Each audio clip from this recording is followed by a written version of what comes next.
Well, good evening. Welcome to Thursday evening devotions from the kitchen table once again this week. We're glad you're watching this video. I hope you find this helpful in your devotional practice, whatever it may be. Well, on Thursdays, as you know, for a number of weeks now, we've been looking at women of the Bible, different women of the Bible each week. Some of them were prominent women, some of them were lowly women, some of them were very poor and slaves, and some of them were prominent individuals. We don't always know what they did. Some of them had names, some of them did not have names as well. And yet all women were all of those women were just so very important in spreading the Word of God throughout the ages, not just in their time, but making a way that the gospel could be preached even in our time today, setting the example for us and allowing others to proclaim the gospel if they couldn't in their world.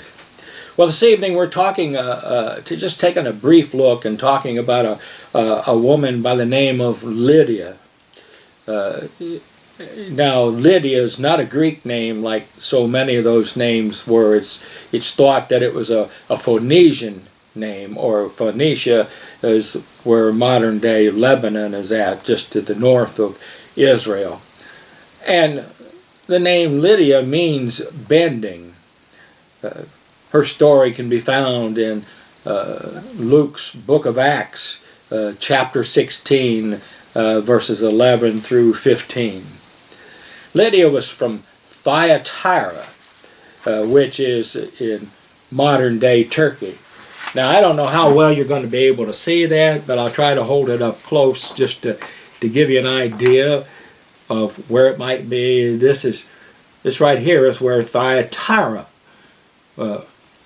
is, or the ruins of it are there. And then up here is Philippi, where Lydia was living at when Paul encountered her. And it's at the top of Greece, in the northeastern part of Greece. But it's in Macedonia, actually.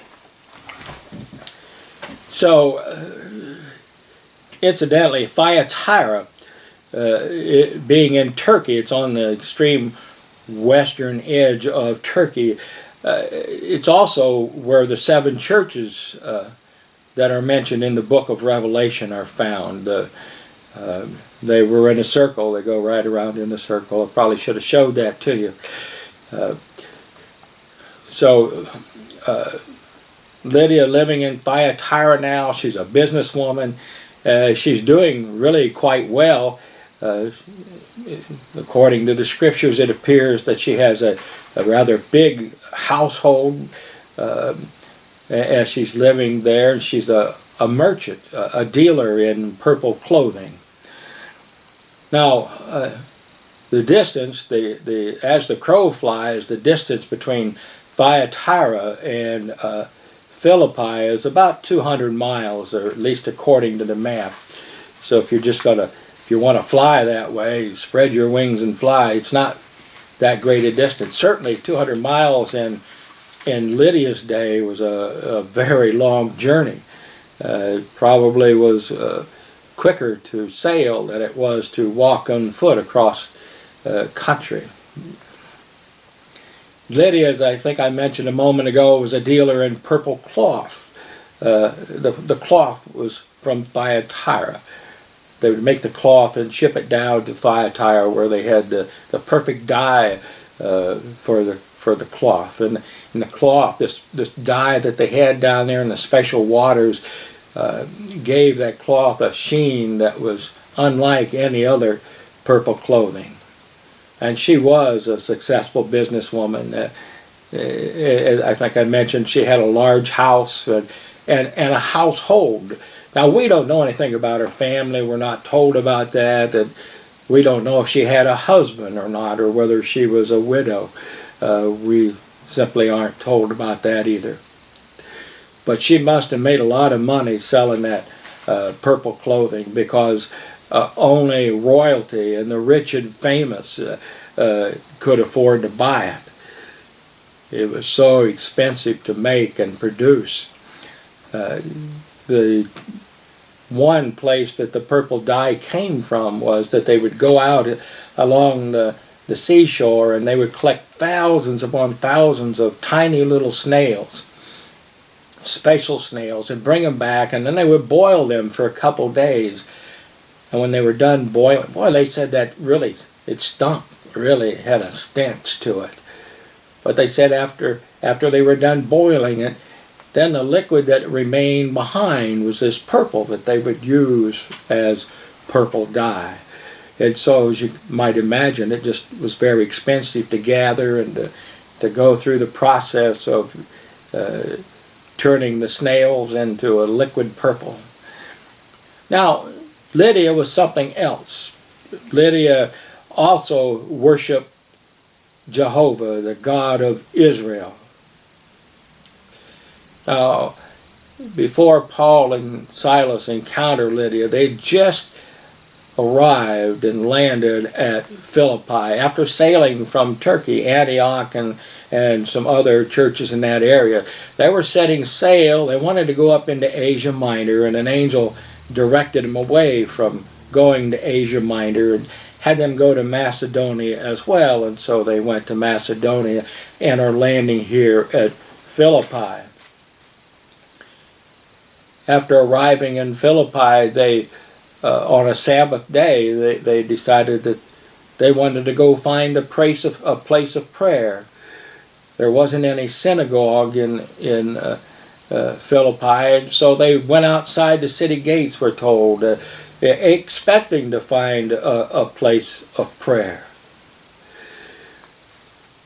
And so they went to the river, where they thought surely there would be a place of prayer there. Now, can you imagine that? Can you picture in your mind finding this place of prayer along the riverside? A nice, gentle flowing river with trees all along the banks and a clearing. It's just a gorgeous place. Perhaps you know places like that. Beautiful place. Well, since there wasn't a synagogue or a Christian church established in Philippi, places like these are where people went to find a place to pray. Places like that are calming. They have a calming effect on your heart, on your spirit, on your soul. Places like that enable you to draw just a little closer to God, just a little closer to Christ. If you don't like the water, I hope you have a place, though, that you can go and pray and meditate and talk with God, even if it's in your home or wherever it is, just a quiet place where you feel like you can draw just a little bit closer to God. Those places are important for our spiritual health and for our own physical being and mental being, just to be able to find that calm place. See, when Paul wanted to whenever he would go into a new community and he wanted to talk to people, he would find a place where people gather. Oftentimes it was a synagogue, and they would go in the synagogue, and anybody could speak in the synagogue on the Sabbath day, and so that's what they were doing. They had been searching for the synagogue and didn't find one, and so they ended up, or if you go to Ephesus, there's a big outdoor theater there where Paul proclaimed the gospel of Jesus Christ in Ephesus as well. And so he would look for places where huge crowds would gather, so he could have the opportunity to tell them about Jesus. And in this case, there was neither synagogue nor theater, and so Paul went out to find the place where everybody went to pray along the river. Large groups would probably be there on the Sabbath. Now Paul and Silas then sat down at the riverside, and they began speaking to the women that were there about Jesus. And one of those women was Lydia, who was listening to them.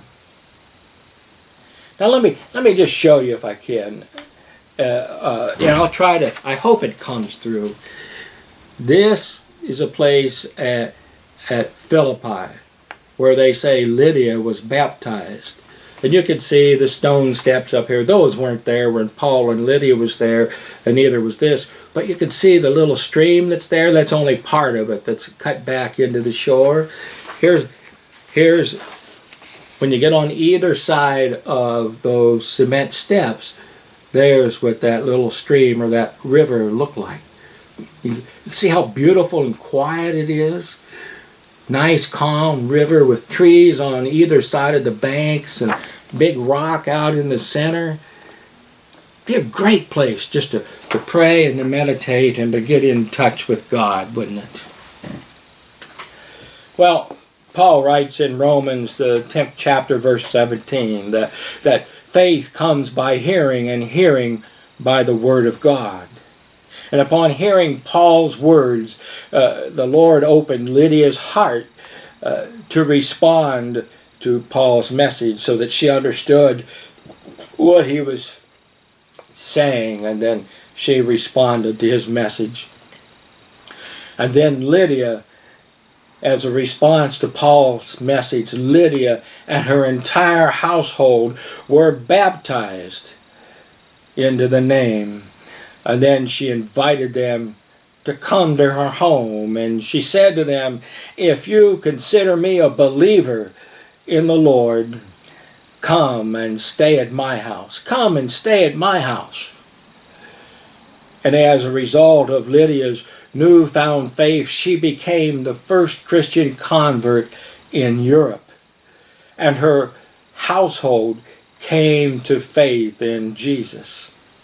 And she offered hospitality to Paul and his team, the same as you or I might offer hospitality to others. You see, Lydia was in essence, in offering hospitalities, supporting missionaries who were taking the gospel of Jesus Christ to their world. Lydia is a wonderful example for us today of how we might do church even today. Well, that's the story of Lydia. You can read it for yourself. It's a great read for you. Be blessed by God and give Him the praise this week, and you'll be glad you did. Have a great week.